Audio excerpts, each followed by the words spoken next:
В эфире программа «Актуальное интервью», в студии Дарья Короленкова. Здравствуйте. Тема коррупции остается одной из самых острых в повестке республики. Прокуратура Якутии усилила надзор за исполнением антикоррупционного законодательства. Насколько эффективны эти меры и какие правонарушения удалось пресечь в последнее время, поговорим с гостем студии. Сегодня у нас в гостях Наталья Николаева, прокурор уголовно-судебного отдела прокуратуры Республики Саха-Якутия.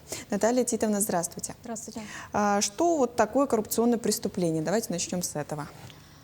Начнем с того, что в настоящее время уголовный закон не предусматривает нормативное закрепление, что такое коррупционное преступление. Вместе с тем, коррупционное преступление раскрывается через понятие, закрепленное в статье 1 Федерального закона о противодействии коррупции, согласно которой под коррупцией следует понимать дачу взятку, получение взятки, коммерческий подкуп, либо же иные действия, бездействия незаконные, совершаемые должностным лицом в целях получения той или иной какой-либо имущественной выгоды, либо же прав, либо оказания каких-либо услуг. Таким образом, можно говорить о том, что коррупционное преступление – это уголовно наказуемые деяния, совершаемые как должностными лицами, так и иными лицами физическими, которые заинтересованы в том или иной действии или бездействии должностного лица с целью получения той или иной выгоды. Как говорится, это опять же у нас имущественная выгода в виде оказания услуг, либо же денежных средств, либо иных каких-либо предметов. А вот какие бывают виды коррупционных преступлений? Можно про это рассказать? Как и ранее уже отмечала, у нас уголовный закон не предусматривает отдельное положение, что такое коррупционное преступление, ровно так же, как и главы. Вместе с тем, в правоохранительной практике необходимо отметить 4 основные группы, которые относятся к коррупционному преступлению. Первое – это, разумеется, преступления, связанные с взятничеством. Это у нас статьи 290, 291, 291 Уголовного кодекса Российской Федерации, получение взятки, дача взятки и посредничество во взятничестве, а также коммерческий подкуп, это по статье 204 Уголовного кодекса Российской Федерации. Вторая группа, она предусматривает собой должностные преступления, совершаемые из корыстных побуждений. То есть мы здесь говорим о преступлениях, предусмотренных статьями 285, 286 Уголовного кодекса Российской Федерации. Это у нас злоупотребление, либо же превышение должностными полномочиями. Третья группа, она представляет собой преступления, совершаемые с учетом служебных положений. Это у нас хищение. Как правило, эти у нас преступления предусмотрены отдельной главой против собственности. Здесь мы говорим о преступлениях, предусмотренных статьями 160 «Присвоение растрата» и статья 159 «Это мошенничество, совершаемое с учетом использования служебных положений». Четвертая группа, она представляет собой взаимосвязанность с иными, которыми я уже перечислила, это легализация незаконно полученного дохода. А какие виды наказаний существуют за коррупционные преступления? Виды и размер наказания, он напрямую взаимосвязан в зависимости от квалификации совершенного преступления. И в общем и целом можно также выделить основные виды наказаний, которые назначаются по санкции, предусмотренной Уголовным кодексом Российской Федерации судами. Это у нас основной штраф, который может быть назначен как основное наказание, так и дополнительное наказание. Штраф может быть назначен в размере до 5 миллионов рублей, либо же до 100-кратного размера предмета взятки. Второе – это у нас, конечно же, лишение свободы, которое назначается в зависимости от совершенного преступления от 2 до 15 лет лишения свободы. И далее судами, как правило, и назначается наказание дополнительное. Это лишение возможности заниматься определенной деятельностью, занимать какие-либо должности государственные, либо же органы местного самоуправления, а также лишение специального звания. Кроме того, могут быть назначены иные виды наказаний, предусмотренные Уголовным кодексом Российской Федерации, но я сейчас с вами перечислила те основные, которые предусмотрены и применяются, как правило, на практике. А вот что грозит гражданину, если он дает взятку должностному лицу и самому должностному лицу, который именно получает взятку эту? Уголовным кодексом действия указанных лиц, то есть задача взятки и за получение взятки, регулируется статьями 290 и 291 Уголовного кодекса Российской Федерации, за которое в качестве наказания предусмотрено лишение свободы от 2 до 15 лет и назначение дополнительного наказания в виде штрафа до 70-кратного размера предмета взятки. Помимо прочего, хочется отметить, что совершаемое преступление в виде получения взятки, оно заведомо невыгодное, поскольку правоохранительная практика и уголовный закон предусматривают возможность конфискации предмета взятки.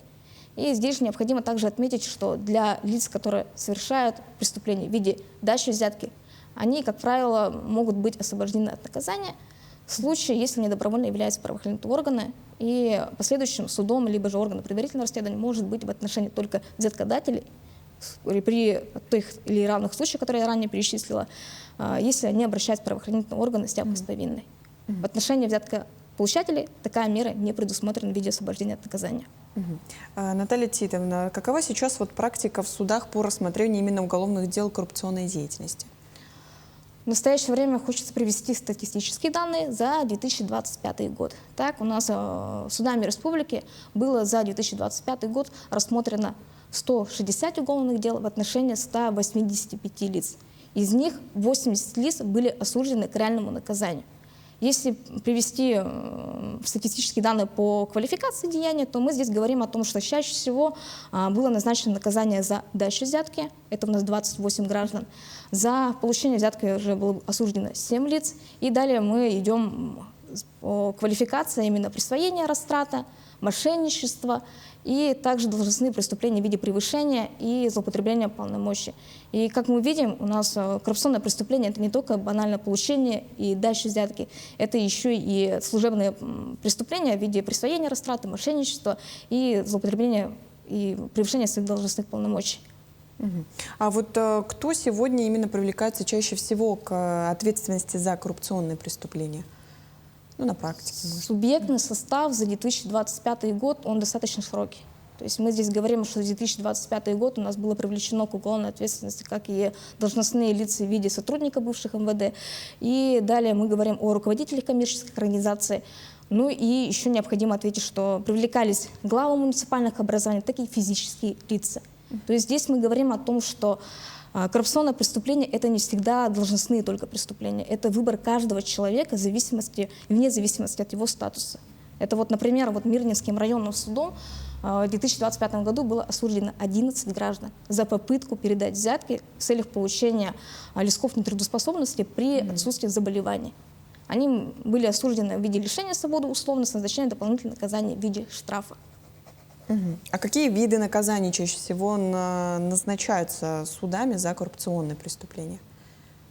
Возвращаясь к тем данным, которые я вам ранее обозначила, это 80 лиц было привлечено к уголовной ответственности. Из них за 2025 год было назначено основное наказание в виде штрафа, это 43 граждан. Остальным же процентное соотношение, опять же, меньшая доля, было назначено наказание в виде лишения свободы. Это реально, условно, но при этом необходимо отметить, что в случаях, когда судом назначается лишение свободы, как правило, назначаются дополнительные виды наказания, то есть это штрафы, лишение специальных званий, либо же иные предусмотренные Уголовным кодексом. Возвращаясь снова к примерам, хочется отметить, что за 2025 год у нас был осужден бывший сотрудник правоохранительных органов МВД Вилюйским районным судом. Ему было назначено наказание в виде 8 лет лишения свободы за служебный подлог, получение взяток. Помимо прочего, ему было судом назначено наказание в виде штрафа в размере 3 миллионов рублей, а также лишение возможности занимать должности в государственных органах и лишение специального звания майор полиции. А как часто уголовные дела коррупции прекращаются и по каким основаниям чаще всего это бывает?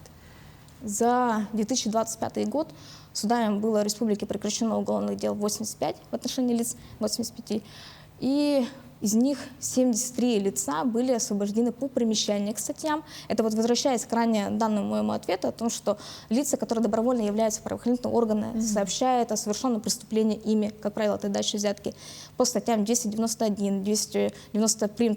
Уголовного кодекса Российской Федерации, это посредничество.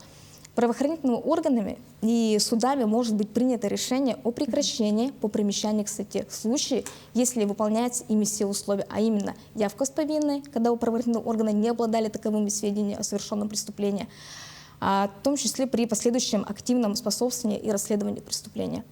Но при этом органы прокуратуры также осуществляется контроль за законностью таких принятых решений. Это яркий пример. В прошлом году у нас было прекращено уголовное дело по примещанию к статье за дачу взятки. Один из руководителей организации подрядных дал взятку бывшему руководителю ГКУ «Управдор».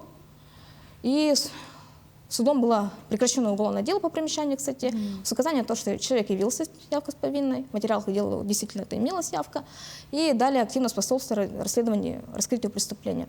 Вместе с тем, вопреки доводам государственного обвинителя, суд первой инстанции прекращает уголовное дело И государственный обвинитель в последующем обращается в Верховный суд Республики Саха-Якутия с апелляционным представлением об отмене указанного решения. И суд апелляционной инстанции соглашается с доводами прокурора, поскольку, как было установлено как и в суде первой инстанции, так и в апелляционной инстанции, о том, что фактически явка с повинной, она имеет место быть и обладает таковыми признаками только в случае, если действительно правоохранительные органы не обладали таковыми сведениями. Если сотрудники полиции уже знали, что совершилось такое преступление, то, как правило, такая явка с повинной признается как вынужденная мера признания своей же причастности к совершенному преступлению. И, как я отметила, суд апелляционной инстанции согласился с доводами прокурора, отменил постановление суда первой инстанции, и в настоящее время уголовное дело в отношении взяткодателя рассматривается судом первой инстанции. А вот как поступает суд с незаконно полученными доходами в результате вот именно коррупционного преступления? Что делают? В таких случаях необходимо говорить о достаточно действенной мере уголовно-правового характера в виде конфискации, которая предусмотрена статьями 104 Прим. Уголовного кодекса Российской Федерации и 104.1 Уголовного кодекса Российской Федерации. Конфискация сама по себе представляет безвозмездное изъятие имущества в доход государства. В случае, если же в натуре предмет взятки отсутствует на момент принятия решения судом, как приговора, так и прекращения уголовного дела по необратимости оснований в отношении взятка получателя, то мы здесь говорим о применении статьи 104.2 Уголовного кодекса Российской Федерации, а именно конфискация эквивалента суммы взятки. Чтобы было понятно вам и зрителям, хочу привести яркий пример. Это вот приговором Якутского городского суда в 2025 году был осужден бывший главный инженер акционерного общества «Саханефтегазбыт» за получение взятки за общее покровительство предпринимательской деятельности взяткодателя, который, в свою очередь, последний передал взятку в виде предметов, а это у нас шторы, жалюзи и последующих установок в квартире взяткополучателя за пределами республики. Общая сумма полученной взятки в виде имущества составила более 300 тысяч рублей. Суд первой инстанции принимает решение о признании его виновным, назначает наказание в виде лишения свободы и назначает штраф в размере 2 миллионов рублей, но при этом, вопреки доводам государственного обвинителя, не применяет меры конфискации, ссылаясь на то, что квартира, где расположены предметы взятки, она уже продана добросовестному получателю и по договору купли-продажи, который не обладал сведением, что предметы взятки, которые находятся в квартире, приобретенным им, являются предметом взятки, в свою очередь. И государственный обвинитель обжаловал настоящее решение суд апелляционной инстанции. Верховный суд Республики Саха-Якутия соглашается с доводами государственного обвинителя и в этой части отменяет решение и применяет меру конфискации. То есть мы здесь говорим о том, что суд апелляционной инстанции принимает меры по конфискации в порядке статьи 104.2 Уголовного кодекса Российской Федерации, а именно не изъятие самого жалюзи предметов, находящихся в квартире за пределами Республики Саха-Якутия, а стоимость общие предметы взятки. То есть были конфискованы денежные средства в размере более 300 тысяч рублей. Спасибо, Наталья Титовна, что сегодня к нам пришли. Действительно интересные примеры были проведены на практике именно в нашей республике. Это была программа «Актуальное интервью». До встречи в эфире.